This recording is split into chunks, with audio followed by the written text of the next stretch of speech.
Let me tell you about four people. Robert is 68.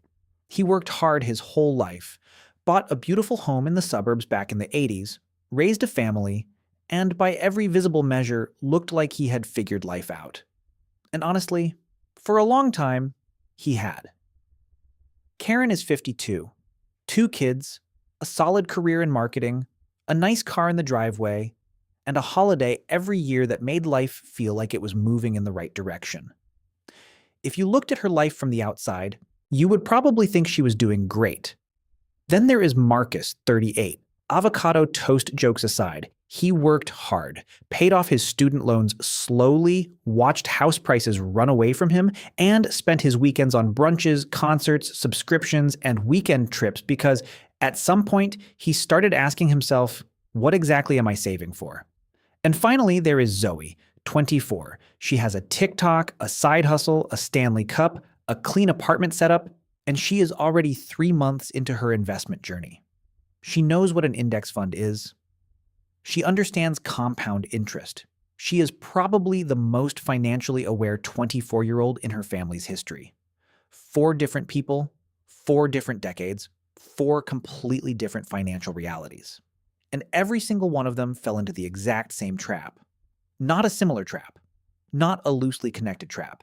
The exact same trap, just wearing different clothes depending on the decade. And by the end of this video, you are going to know exactly which version of it you may be living right now. But before I name the trap, I want to be clear about something. This is not about being bad with money. Most people who fall into this trap are not reckless. They are not stupid. Many of them budget, compare prices, think before they spend, and genuinely try to make responsible decisions. That is what makes the trap so dangerous. It does not feel like a mistake while you are inside it. It feels responsible. It feels normal. It feels like progress. At some point in every generation's story, the world around them defined what doing well was supposed to look like. A certain kind of house, a certain kind of lifestyle, a certain kind of experience, a certain kind of image. And without anyone sitting you down and explaining it, you absorbed that definition. We all do. It seeped in through the people around you, the culture you grew up in, the things that got celebrated, admired, and quietly rewarded. You saw what was praised. You saw what was envied. And without realizing it, you started to associate certain visible things with success. So when life finally gave you the chance to afford those things, you did what felt natural. You stepped into the version of success that had been modeled in front of you for years, not because you were careless, but because you were following the script handed to you by your generation. And here is the part that makes this trap so difficult to detect. From the inside, it never feels like a trap. It feels like momentum. It feels like you are doing exactly what responsible adults are supposed to do. That is why, to truly understand it, we need to slow down and look at how it played out in real lives, one generation at a time. Let's start with Robert. Robert grew up watching his parents rent their entire lives. They never owned a home. And in the era he came of age in, owning a house was not just about shelter, it was the ultimate signal that you had made it. Stability, security, respect. The American dream wearing a white fence and a trimmed lawn. So when Robert landed his first decent job and the bank approved him for the largest mortgage he qualified for, he said yes. Of course he did. That was the move everyone around him was making. And to be fair, in the 80s, it often worked. Inflation was high, property values were rising, and home ownership genuinely created wealth for many people. Robert's house today is worth several times what he paid for it. On paper, he looks wealthy, but wealth on paper and freedom in reality are not always the same thing, because here is what slowly happened in the background. The house became the center of everything. The upgrades, the extensions, the maintenance, the landscaping, the repairs.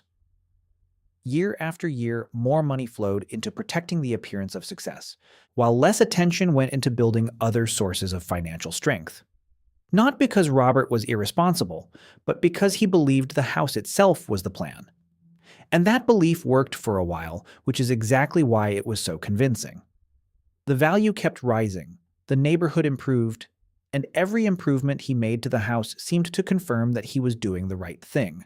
but time has a way of revealing the gaps in even the most reasonable plans. Now Robert is 68, and most of his net worth is still locked inside the walls he lives in. The pension he expected decades ago did not turn out the way he imagined.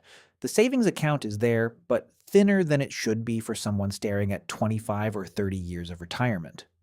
Selling the house would unlock cash, yes, but it would also mean leaving the community he built his life around. And that is where the real lesson hides.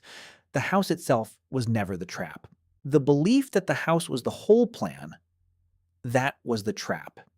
And once you see that pattern in Robert's story, it becomes easier to recognize how the same pattern showed up again, just dressed differently in Karen's life. Karen's version did not happen in one dramatic moment. It happened quietly, through a long series of small, reasonable upgrades. She came of age during the rise of dual-income households, at a time when earning more felt like the guaranteed path to living better. And for a while, that promise seemed true. Each promotion unlocked something new: a better car, a bigger house, a more comfortable lifestyle for her family. None of those decisions felt reckless. In fact, each one felt earned. But here is the invisible math that very few people stop to calculate.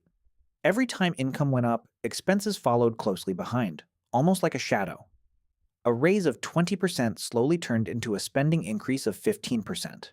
Then another raise, followed by another upgrade.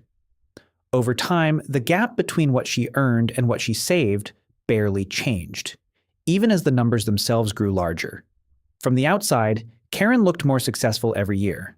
From the inside, the pressure quietly stayed the same. And that brings us to Marcus, whose story feels different on the surface, but shares the same invisible roots underneath. Marcus grew up in a world that felt fundamentally different from Robert's or Karen's. By the time he entered adulthood, housing prices had already accelerated beyond what his salary could realistically support. The rules that had worked for earlier generations no longer felt accessible. And when traditional signals of arrival, a home, a pension, long-term stability, started to feel out of reach, something subtle happened. He shifted his attention to what was still available: experiences, travel, restaurants, subscriptions, convenience. The culture around him reinforced this shift at every turn.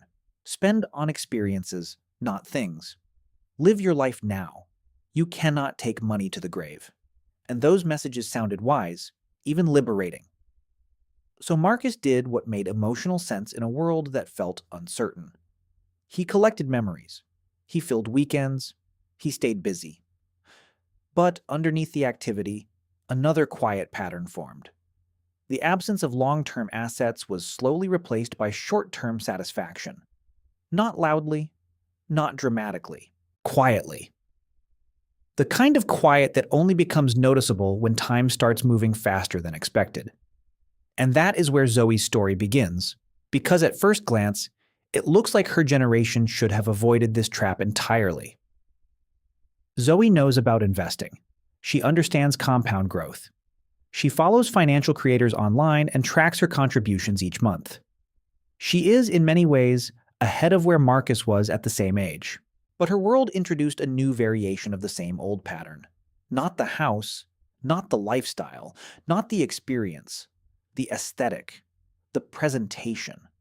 The image of being financially aware became, in itself, a new signal of arrival.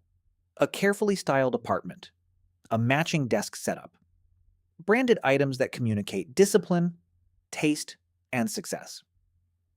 And here's the uncomfortable twist that ties all four stories together. The trap was never about the specific thing.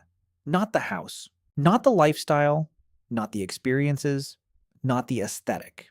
The trap was always about confusing the signal of wealth with the substance of wealth, and the people who escape this pattern are rarely the loudest or the most impressive from the outside. They are the ones willing to look slightly behind in the short term so they can quietly move ahead in the long term. They delay the visible upgrades, they keep the older car a little longer. They resist expanding their lifestyle every time income rises. And instead, they direct that difference into assets that compound silently in the background, because eventually something remarkable happens. The assets begin doing work that effort alone never could. Income becomes less fragile.